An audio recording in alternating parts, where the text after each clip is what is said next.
नमस्कार दोस्तों। इन्फ्राडोज के एक नए एपिसोड में आपका स्वागत है। तो चलिए शुरू करते हैं।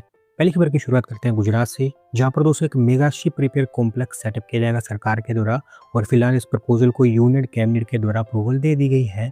तो दोस्तों ये ship repair facility specifically Vadinar के अंदर बनकर तैयार होगी। दीनदयाल पोर्ट अथॉरिटी और कोचीन शिपयार्ड लिमिटेड मिलकर इसको सेटअप करेंगे एक ज्वाइंट वेंचर फॉर्म करके। और ये बेसिकली एक ब्राउन फील्ड फैसिलिटी होने वाली है, जहाँ पर 650 मीटर की एक्जेटी, 2 floating dry docks, specialised workshops और सपोर्टिंग मरीन इंफ्रास्ट्रक्चर बनकर तैयार होगा। 300 मीटर तक की लेंथ की जो वेसल्स हैं उनकी रिपेयर और मेंटेनेंस यहाँ पर हो पाएगी, जो अभी तक भारत के अंदर नहीं होती थी। क्योंकि अभी तक भारत के अंदर जितनी भी कैपेसिटी ऑपरेशन है शिप्स की रिपेयरिंग को लेकर, वहाँ पर हम मैक्सिमम 230 मीटर की लेंथ तक की शिप्स को रिपेयर कर पाते हैं। उससे बड़े शिप्स बाहर रिपेयरिंग के लिए भेजने पड़ते हैं, लेकिन उससे बड़े शिप्स की रिपेयरिंग भारत के अंदर हो पाएगी। 1570 करोड़ रुपीज इसके ऊपर खर्च किए जाएंगे। और रिपेयरिंग के ऊपर पहले हम जो पैसा बाहर खर्च करते थे वो भी यहाँ पर बच पाएगा। अगली दोस्तों अपडेट भी कैबिनेट डिसीजंस को लेकर ही है, जहाँ पर हमारी यूनियन कैबिनेट के द्वारा 3 मेजर रेल प्रोजेक्ट्स को अप्रूवल दे दी गई है, स्पेसिफिकली रेल मल्टी ट्रैकिंग के लिए। और 23,437 करोड़ रुपीस खर्च करके इनको तैयार किया जाएगा। तो दोस्तों थोड़ा सा आपको मैं डिटेल में बताऊं तो यूपी और मध्य प्रदेश के बीच नागड़ा से मथुरा के बीच 3rd और 4th रेल लाइन को अप्रूवल दी गई है। 568 किलोमीटर की इसकी लेंथ होगी। इसके साथ साथ आंध्र प्रदेश और कर्नाटक के बीच कुंतागल से वाडी जंक्शन के बीच भी 3rd और 4th रेल लाइन को अप्रूवल दी गई है। 230 किलोमीटर की इसकी लेंथ होगी। जबकि उत्तर प्रदेश में ही बुरवल से सीतापुर के बीच में भी 3rd और 4th रेल लाइन को अप्रूवल दी गई है। 103 किलोमीटर की इसकी लेंथ होगी। सब में से ये सबसे छोटी रेल लाइन होने वाली है। कुल मिलाकर 901 किलोमीटर का नया रेल नेटवर्क यहाँ पर ऐड होगा। 4161 विलेज में इसका डायरेक्ट इम्पैक्ट देखने को मिलेगा और 83 लाख के आसपास लोगों को इसका डायरेक्ट बेनिफिट भी होगा।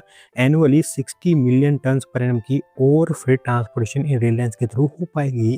अगली दोस्तों अपडेट कर्नाटक से ही है, जहां पर दोस्तों लैंड एक्विजिशन स्टार्ट हो चुका है देवनहल्ली के पास एक नए सबर्बन रेल डिपो को लेकर। क्योंकि कर्नाटक इंडस्ट्रियल डेवलपमेंट बोर्ड के द्वारा लैंड नोटिफिकेशन इशू किया गया है। तो दोस्तों ये डिपो आप कह सकते हैं कि बेंगलुरु सबर्बन रेल कॉरिडोर के पहले कॉरिडोर के लिए बनाया जाएगा, जो कि मजेस्टिक से देवनहल्ली के बीच में बनकर तैयार होगा वाया यलहंका।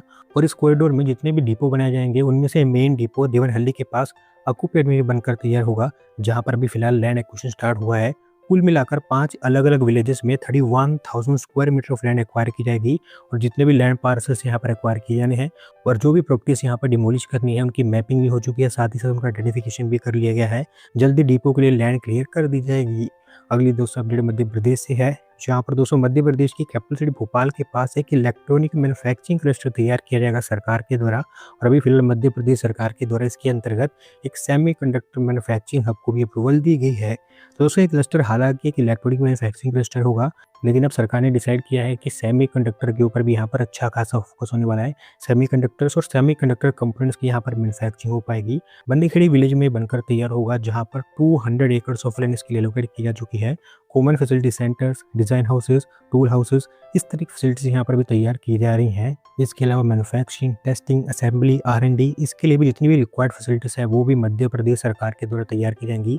पहले 2-3 प्रपोजल्स यहाँ पर अप्रूव किए जा चुके थे और अभी 1,295 करोड़ रुपीस का ये सेमी कंडक्टर प्रपोजल भी अप्रूव किया गया है। अगर ये प्रॉपर्ली डेवलप हो पाता है तो 14,000 के आसपास जॉब इसके थ्रू जनरेट हो पाएंगी। अगली दोस्तों एक सिमिलर सी अपडेट सेमीकंडक्टर सेक्टर से ही है, जहां पर यूनियन कैबिनेट के द्वारा 2 और सेमीकंडक्टर प्लांट्स को देश में अप्रूवल दे दी गई है। और ये दोनों के दोनों प्लांट्स आपको गुजरात के अंदर बनते हुए दिखाई देंगे। तो दोस्तों इनमें से एक प्रपोजल तो क्रिस्टल मैट्रिक्स लिमिटेड का है, जो कि एक इंटीग्रेटेड कंपाउंड सेमीकंडक्टर फैब्रिकेशन और ATMP फैसिलिटी सेटअप करेंगे। धोलेरा के अंदर ये बनकर तैयार होगी। और इसी के अंतर्गत भारत का पहला commercial gallium nitride based micro LED display module facility भी आपको बनती हुई दिखाई देगी। 72,000 square metre of display panels और 24,000 सेट्स ऑफ वेफर्स यहाँ पर एनुअली प्रोड्यूस हो पाएंगे। दूसरा प्रपोजल सोची सेमिकॉन का है, जो कि एक सूरत बेस्ड कंपनी है और सूरत के अंदर ही उनकी फैक्ट्री तैयार होगी। ये बेसिकली एक सेमीकंडक्टर ओसाइड फैसिलिटी होगी। दोनों को कुल मिलाकर 3,936 करोड़ रुपीस की इन्वेस्टमेंट होगी और 2200 के आसपास जॉब्स इनके थ्रू जनरेट हो पाएंगी। अगली दोस्तों अपडेट महाराष्ट्र से है, जहां पर JSW ग्रुप के द्वारा एक नई टाउनशिप का प्रपोजल महाराष्ट्र सरकार के सामने रखा गया है। और अगर इस टाउनशिप को महाराष्ट्र सरकार की अप्रूवल मिल जाती है तो और एक सिटी के अंदर ये बनकर तैयार होगी। दूसरी टाउनशिप बेसिकली ओरिक सिटी की बिदकिन नोड में तैयार की जाएगी, जहां पर जीएसडब्ल्यू ग्रुप पहले से ही 636 एकड़ ऑफ लैंड एक्वायर कर चुका है, लेकिन वो लैंड उनकी ईवी फैक्ट्री और दूसरे प्रोजेक्ट्स के लिए है। और उसी के ही बिल्कुल बगल में इस टाउनशिप का प्रपोजल उन्होंने सामने रखा है, जो फैली होगी 61.85 एकर्स के एरिया में। Residential towers, private lakes, private parks और एम्फी थिएटर जैसी फैसिलिटीज यहाँ पर बनकर तैयार होंगी। मेनली एक रेजिडेंशियल टाउनशिप के रूप में इसको तैयार किया जाएगा। और अभी फिलहाल जो प्रपोजल महाराष्ट्र सरकार के पास में पहुंचा दिया गया है, देखते हैं कब तक इसको अप्रूवल मिल पाती है। अगली दोस्तों अपडेट हाई स्पीड रेल को लेकर है, जहां पर दोस्तों भारत के अंदर पहले हाई स्पीड रेल कॉरिडोर का कंस्ट्रक्शन काफी तेजी से आगे बढ़ रहा है। और अभी हमारे रेल मिनिस्टर के अकॉर्डिंग डेली बेसिस पर देश में 15 किलोमीटर के हाई स्पीड रेल ट्रैक्स बिछाए जा रहे हैं। तो दोस्तों 2021-22 तक देश के अंदर Mumbai Ahmedabad high speed rail corridor का काम काफी धीरे चल रहा था, लेकिन जब से महाराष्ट्र के अंदर भी लैंड एक्वायर की जा चुकी है, तब से महाराष्ट्र और गुजरात दोनों स्टेट्स के अंदर काफी तेजी से प्रोग्रेस देखने को मिला है। और अब हम ऐसी स्टेज पर पहुंच चुके हैं कि ग्लोबली जहां पर on an average daily basis पर आधा किलोमीटर से लेकर 1 किलोमीटर तक का हाई स्पीड रेल ट्रैक बिछाया जाता है, वहाँ पर भारत में डेली बेसिस पर 15 किलोमीटर का हाई स्पीड रेल ट्रैक बिछाया जा रहा है। और ये हमने तब अचीव किया है जब हमारे देश में सिर्फ एक ही कॉरिडोर अभी बन रहा है। एक ही बार में जब कई सारे कॉरिडोर्स के ऊपर काम होगा, तो कोई बड़ी बात नहीं है कि डेली बेसिस पर हम 40 से 50 किलोमीटर के हाई स्पीड रेल ट्रैक्स बिछा रहे होंगे। और अगर दोस्तों इसी तरह से यहाँ पर काम चलता रहता है, तो आप देखेंगे कि अगले साल के अंदर अंदर इस कॉरिडोर का पहला फेज ओपन हो जाएगा। अगली दोस्तों अपडेट तेलंगाना से है, जहाँ पर दोस्तों Telangana based ITP arrow India के द्वारा एक नई फैक्ट्री सेटअप की जाएगी तेलंगाना के अंदर। और इसके लिए तेलंगाना की आईटी और इंडस्ट्रीज मिनिस्टर के द्वारा फाउंडेशन स्टोन रख दिया गया है। तो दोस्तों ये फैक्ट्री रंगारेड्डी डिस्ट्रिक्ट के शमशाबाद में हार्डवेयर पार्क के अंदर बनकर तैयार होगी, जो फैली होगी 10 एकड़ के एरिया में। लैंड इनको पहले ही लोड की जा चुकी थी सरकार के द्वारा।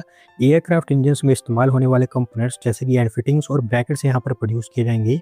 453 करोड़ रुपये की इन्वेस्टमेंट होगी पहले फेज के अंदर। और एक बार पहला फेज बनता है तो उसके थ्रू 350 के आसपास हाईली स्किल्ड जॉब जनरेट हो पाएंगी, जबकि लॉन्ग टर्म में इसके चलते 600 के आसपास जॉब जनरेट होंगी। अगली दोस्तों अपडेट उत्तर प्रदेश से है, जहां पर दोस्तों अयोध्या डेवलपमेंट अथॉरिटी के द्वारा अयोध्या मास्टर प्लान का दूसरा फेज भी नोटिफाई कर दिया गया है। और इस फेज में कुल मिलाकर 3 अलग अलग डिस्ट्रिक्ट्स को कवर किया जाएगा। तो दोस्तों इस फेज में total 766.39 kilometre square of land को कवर किया जाएगा अयोध्या डेवलपमेंट अथॉरिटी के द्वारा। अयोध्या, बस्ती और गोंडा इन 3 डिस्ट्रिक्ट्स में कुल मिलाकर 353 विलेज को कवर किया जाएगा। Residential, commercial, mixed land use, industrial, office, public और सेमी पब्लिक फैसिलिटीज, ट्रांसपोर्ट और एंटरटेनमेंट फैसिलिटीज यहाँ पर आपको बनती हुई दिखाई देंगी। ग्रीनरी और इकोलॉजी के ऊपर काफी मेजर फोकस होने वाला है, क्योंकि पूरे मास्टर प्लान में 1200 के आसपास पॉइंट्स इंक्लूड किए गए हैं। अच्छी बात यह है कि यूपी हाउसिंग और अर्बन प्लानिंग डिपार्टमेंट के द्वारा इसको पहले ही अप्रूवल दे दी गई है, तो अब अयोध्या डेवलपमेंट अथॉरिटी डायरेक्टली इसके ऊपर काम कर सकता है।